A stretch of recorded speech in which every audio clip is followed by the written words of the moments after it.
Mobile चला। क्या नाम भैया आपका? संतोष मालवी। कहाँ रहते हैं आप? यही मुकाती कॉलोनी आस्था। कब से बैठे हैं आप? यहाँ मैं कल से बैठा हूँ। किस कारण से बैठे हैं?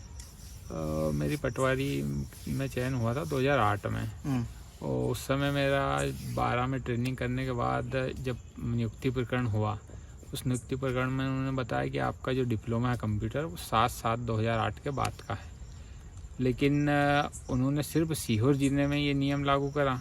अन्य जो ज़िले हैं भोपाल संभाग के अन्य 4 ज़िलों में 7/7/2008 के बाद के कई मेरे साथी जो ट्रेनिंग करी उनको नियुक्ति दे दी। और जब मैंने सूचना के अधिकार में अन्य ज़िलों से निकाला तो लगभग 200 लड़के ऐसे हैं जो 7/7/2008 के बाद के डिप्लोमा पर नौकरी कर रहे हैं। उनको आज 12-13 साल हो गए। मेरे बार बार आवेदन करने के बाद भी मेरे को उसमें कोई नियुक्ति नहीं मिली। हाई कोर्ट ने पुनर्विचार के लिए भी मेरे द्वारा प्रस्तुत साक्ष्यों के आधार पे पुनर्विचार के लिए लिखा, पर कलेक्टर ने फिर पुनर्विचार में भी निरस्त कर दिया। तो अभी मैंने 2-4 बार आवेदन लगाया ऊपरी स्तर पे, पर कोई मेरी सुनवाई नहीं हुई। तो उसी के उसमें मैं यहाँ बैठा हूँ। अभी कोई अधिकारी या कोई आए हैं आपके पास? अभी तो क्या है, मैं कल से बैठा हूँ, पर अभी प्रशासन से कोई नहीं आया है। जबकि मैंने प्रशासन में कलेक्टर साहब को भी एक आवेदन भेजा था, एसडीएम साहब को भी भेजा था, और प्रमुख सचिव और सीएम साहब को भेजा है। अभी कौन आया आपके पास?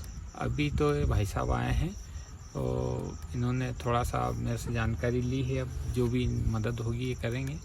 पर ये है कि प्रशासन को सूचना होने के बाद भी अभी तक प्रशासन से तो कोई नहीं आ पाए।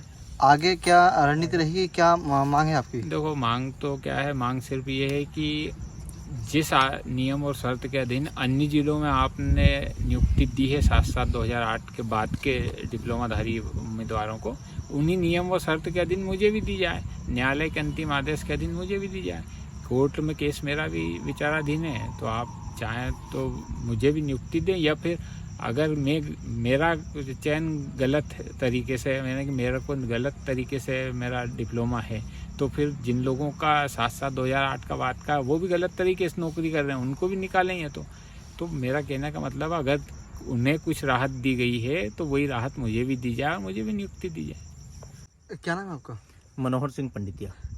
आज आप एक भैया बैठे हुए हैं भूख हड़ताल पर, क्या आश्वासन मिला अभी प्रशासन तरफ से?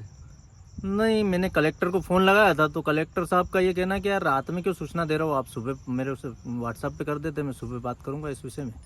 एसडीएम साहब को फ़ोन लगाया तो वो उनका बिजी आ रहा है।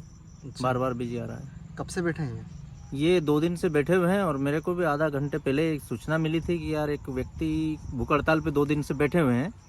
तो मैंने कहा किस पर्पज़ से, तो वहाँ जाके पता चलेगा। तो मैं इस पर्पज़ से यहाँ आया था इनसे मिलने कि भैया कैसे बैठे, क्या बैठे। तो इन्होंने बताया कि मैं पटवारी का चयन हुआ है, और अगर पटवारी में इनका चयन हुआ था तो इनका अगर डिप्लोमा गलत भी था तो फिर ट्रेनिंग क्यों दी? इनको ट्रेनिंग नहीं देना थी सरकार को। प्रशासन ने अगर ट्रेनिंग दी है, ट्रेनिंग में अगर इनको जब इनको पात्र पाया था इसके बाद ट्रेनिंग दी, तो ट्रेनिंग देने के बाद तो फिर इनको नौकरी से निरस्त करने का कोई सवाल ही पैदा नहीं होता है।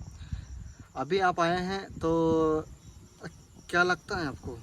नहीं, मुझे तो ये लगता है कि इनके साथ न्याय होना चाहिए, शासन को न्याय करना चाहिए, पूरी तरह से करना चाहिए, इनको नौकरी पर रखना चाहिए। जब इनको ट्रेनिंग दी है, बाकायदा इनका चयन हुआ, तो इनका योग्यता जब है, इनकी जब पात्र थे, तो इनको पात्रता का लाभ देना चाहिए।